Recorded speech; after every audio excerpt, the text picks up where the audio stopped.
always good, but we got some fresh steak today, so I think everyone's going to be a bit too keen. Excuse you, Miss Piggy.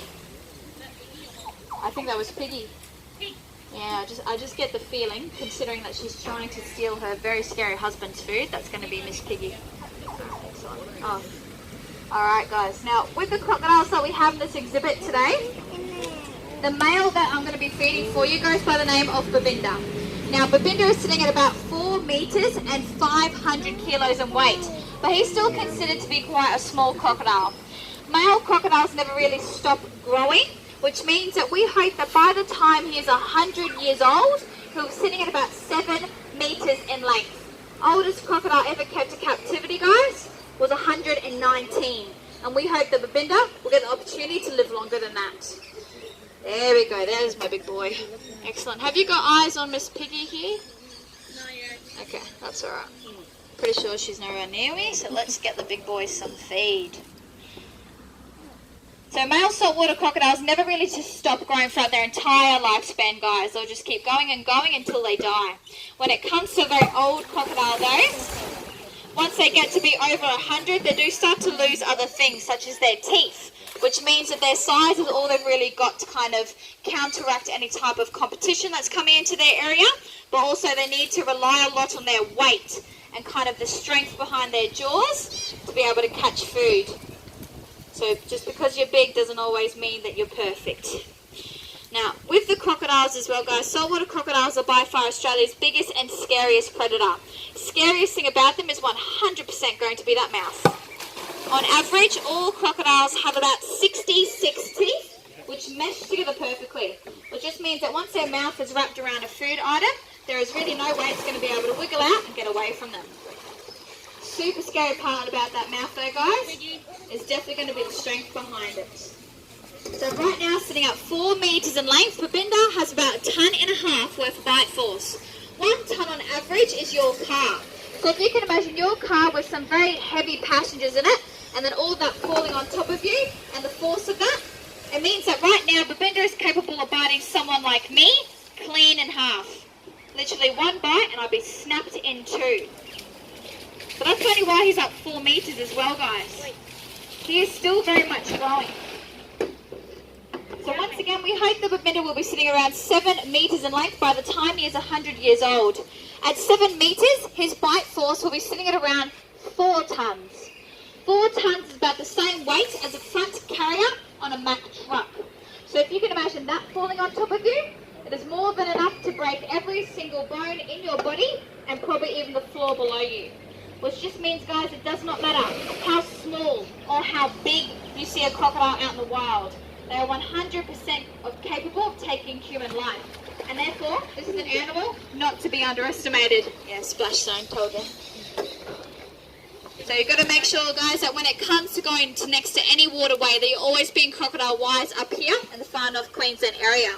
The name, saltwater crocodile, incredibly misleading.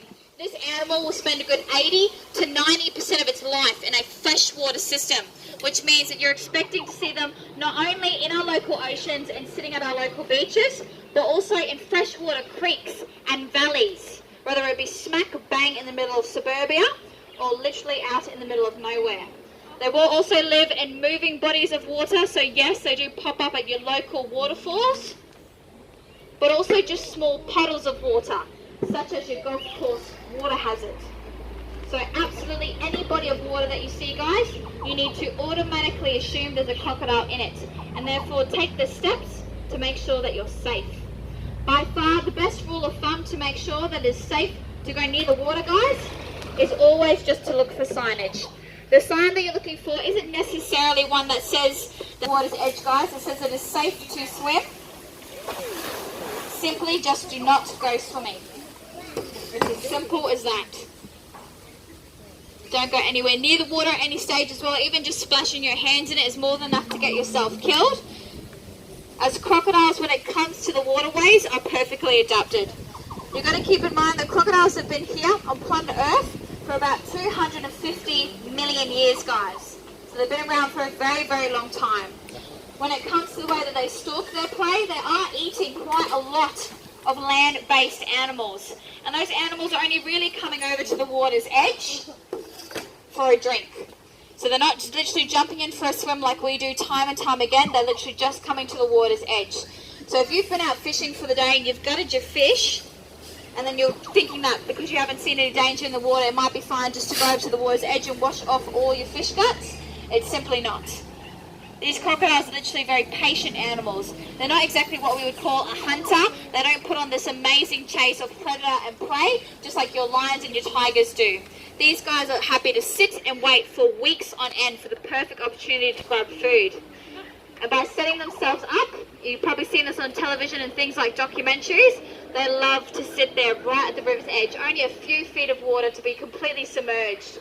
And they hope that that's more than enough to keep them out of sight, so you can't see them with the naked eye. And if the water is dirty and murky like this, it's a perfect environment. Once you get nice and close to the edge, guys, if that animal is 100% confident they're going to be able to grab you in the first 30 seconds, that's when they'll launch out. Now they usually do this with their mouth wide open, literally all equipped, ready to go, and they hope to grab you in the first mouthful. Once they're up on land, crocodiles are going to slow down significantly.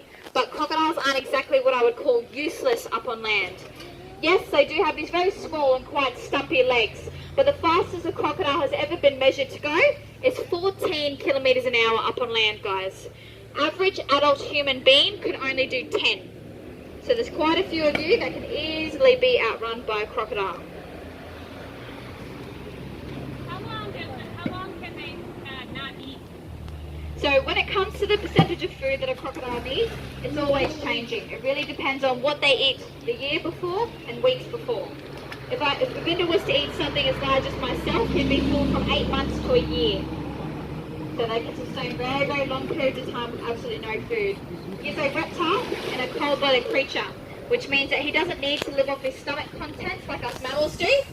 He'll simply...